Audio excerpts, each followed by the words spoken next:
আগে আপনি বিধায়ক ছিলেন, আজকে মন্ত্রী হলে প্রথম অনুভূতিটা কি রয়েছে এবং আগামী দিনের পরিকল্পনা?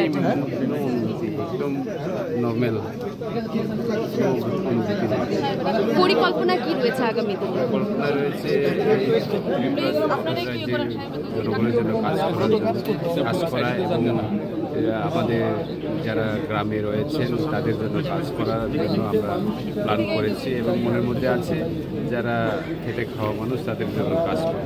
দপ্তর নিয়ে কোনো প্রত্যাশা রয়েছে কি? না, আমাকে তো এখানে প্রতিমন্ত্রী করা হয়েছে, এখনো দপ্তরের কোনো কথা বলি। কোনো প্রত্যাশা যে মানে কোনো আশা যে আমার চাই? আপনার বিধানসভা কেন্দ্রে কি সমস্যা কি রয়েছে? সমস্যা তো শুধু আমার বিধানসভা কেন্দ্রেতে নয়, সারা ত্রিপুরাতেই সমস্যা কোনো না কোনোভাবে লেগেই থাকে। ওইগুলিকে সমাধান করার জন্য আপ্রাণ চেষ্টা করব। বিশেষত কি সমস্যা রয়েছে? বিশেষত এখন পানীয় জল মোটামুটি হয়ে গেছে প্রায় 80%, আরও 20% বাকি রয়েছে, ওইগুলো আর কাজ করব। গ্রেটার পূরণের দাবি কি থাকছে আপনাদের?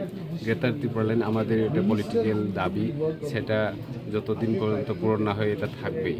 এটাকে আদৌ কি বিজেপি পূরণ করবে আপনারা কি ভাবছেন? এটা পূরণ হবে কি না এটা ইতিহাসের অনেকগুলি সাক্ষী আছে। রাম মন্দির 500 বছর পরে হয়েছে, আমরাও চেষ্টা রাখবো যাতে আমাদের গ্রেটার ত্রিপুরা হয়।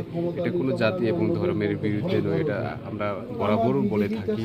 এবং আমরা শুধু ত্রিপুরা নয়, আমরা ভারতবর্ষে অনেক নতুন নতুন রাজ্য হয়েছে, কিন্তু এটা প্রায় 50-60 বছর পরেই এটা সম্ভব। কিন্তু আমাদের ত্রিপুরা মাত্র 3 বছর হয়েছে।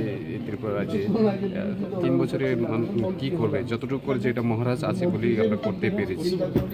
জনজাতি এলাকায় আগামী দিনে আমরা কি দেখতে পারি, প্রেসার কি দেখতে পারি? জনজাতি এলাকায় যেগুলি আমরা অ্যাকর্ড সাইন করেছি ওইগুলিকে বাস্তবায়িত করার জন্য আমরা কাজ করতে